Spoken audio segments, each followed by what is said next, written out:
திருமந்திரம், அதில் நிறைய செய்திகள் இதெல்லாம் சொல்லியிருக்காரு. உண்மையிலே எனக்கே என்னுடைய சிற்றறிவுக்கே எட்டாத கருத்துக்களை சொல்லக்கூடிய அருமை பேராசிரியர் மிக சிறப்பான முறையில் அந்த புத்தகத்தை எழுதியிருக்கிறாரு. தேடி முனை சரணடையே இந்த புத்தகத்தின் அணிந்துரையிலேயே இவரை சரணடையக்கூடிய நிறைய கருத்துக்கள் இருக்கின்றன. அற்புதமான கவிஞரை பற்றி அவர் வேடவேந்தன் என்ற முற்போக்கு கவிஞருடைய கவிதைகளை எடுத்துத்தான் அவருடைய முனைவர் பட்டம் பெற்றிருக்கின்றார். முனைவர் பட்டம் மட்டுமல்ல, அவர் முதுமுனைவருக்கும் மேலான தகுதிகளுடையவர். ஏன் அப்படின்னா, ஒரு நேர்முக தேர்வுக்கு அவர் அழைச்சிட்டு போறாங்க. எங்கள் நாமெல்லாம் ஒரு ஃபைல் கொண்டு போவோம் அல்லது ஒரு ஃபோல்டர் கொண்டு போவோம். ஆனால் இவர் 2 ரன் பண்ணி நிறைய சான்றிதழ்கள் கொண்டு போனார். 2 அவ்வளவு சான்றிதழ்கள் எல்லாமே மிக சரமான மடத்திலே கொடுக்கப்பட்ட அந்த தஞ்சாவூர் பகுதியை சேர்ந்த திருவெண்காட்டு சொந்த ஊர். இதெல்லாம் தர்மபுரம் அணியம் அந்த படத்தில் இந்த சித்தாந்த வகுப்புகளை தொடர்ச்சியாக நடத்தி கொண்டிருக்கிறார். நான் சில சமயம் கேட்பேன், தம்பி உங்களிடம் நான் பாடம் வைக்க வேண்டும், ஏனென்றால் எனக்கு சித்தாந்தம் வேதாந்தம்னா கொஞ்சம் குழப்பமாக இருக்கின்றது என்று சொல்லுவேன். முருகன் தந்தைக்கு சொல்லிக் கொடுத்தவர். இவர் எனக்கு தாயாக என்னை நினைக்கக்கூடியவர்.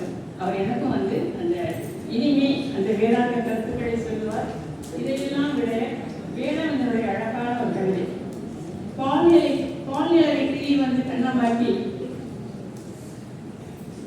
பழுவானின் குழம்பெடுத்து உடலை ஏற்றி சேர்வெளியை எடுத்து கண்களாக்கி செம்பொன்னில் மற்படத்தால் உதவியை செய்த யார் மகனே உண்மை வெளியிட்டார் அப்படின்னு ரொம்ப அழகான அந்த கவிதையை மூவா அவர்களிடம் பாராட்டியிருக்கின்றார்.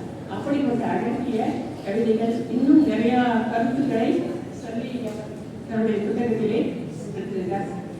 இதை விட புத்தகமாக படித்த அக்னி பாரதி அவர்கள் நிறைய புத்தகங்களை படிக்கக்கூடியவர். நீங்களும் ஏதேனும் யாராவது எழுதியிருந்தால் அவரிடம் கொடுத்தால் அழகிய நூலாக வெளியிடுவார். இந்த பேராசிரியர் தனராஜ் அவர்களுக்கு ஒரு கோரிக்கை. இப்படி பல கட்டுரை மலர்களை கதம்ப மலர்களை முத்துச்சரமாக்கி இருக்கிறேன் என்று கூறுகிறீர்கள். நிச்சயமாக பாண்டிய நாட்டிலே முத்துக்கு மதிப்பு உண்டு. ஆனாலும் என்னோட கோரிக்கை என்னென்றால், ஏதேனும் ஒரு நூலை எடுத்து இப்போ இங்கே நிறைய இயக்கங்கள் இருக்காங்க. திருவள்ளுவரா, அதுக்கு ஒரு 10-15 அமைப்புகள், தொல்காப்பியமா, அதுக்கு நிறைய பேர், சிலப்பதிகாரம், இந்த மாதிரி ஒரு நூலை எடுத்து நுண்ணியதாக ஆராய்ந்து எங்கள் அறிவுக்கு இன்னும் நல்ல இலக்கியங்களை படைக்க வேண்டும்.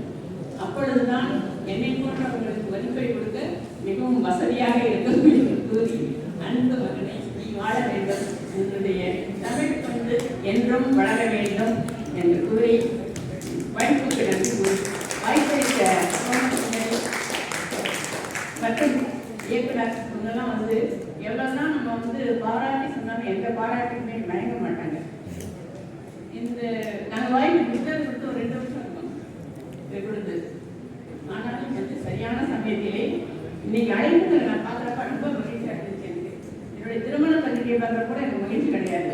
ஏன் அப்படின்னா எப்படி இருக்குமோ அப்படின்ட்டு.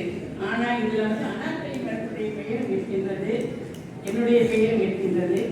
அவங்க பேராசிரியை, நான் பெயருக்கு ஆசிரியை இருந்தாலும் எங்களை சமமாக வைத்த அவர்களுக்கு சமஸ்கிருதி அவர்களுக்கு வாழ்க வாழ்க அப்படின்னு தான் சொல்லணும். இப்போ அதான் 2 ஆசிரியர் எல்லாருக்குமே.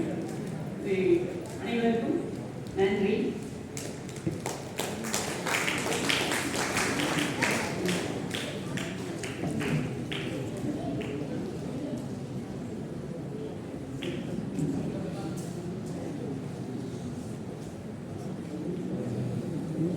வாசுகி அம்மா அவர்களுக்கு நன்றி.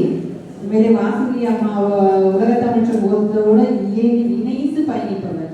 ஏன்னா அவங்க உடல் நலம் கூட கருதாது, ஒவ்வொரு இலக்கிய நிகழ்ச்சிக்கும் தொடர்ந்து வருகை புரியக்கூடியவர். உண்மையிலே உடல் சோர்வை பெருசா நினைக்காம அந்த இலக்கியம் மீதான தாகம் அவர்கிட்ட இருந்ததுன்னு நினைக்கிறேன். அந்த வகையில் இந்த நூல் தேடிமை சரணன் இந்த கட்டுரை நூலுடைய பொறுமைகளை எல்லாம் அழகாக எடுத்துரைத்த அம்மா அவர்களுக்கு என்னுடைய மனமார்ந்த நன்றி. ஏற்புரை வழங்கி சிறப்பிக்க உதவி பேராசிரியர் முனைவர் தனராஜ் ஐயா அவர்களை அன்போடு அழைக்கிறேன். வாருங்கள்.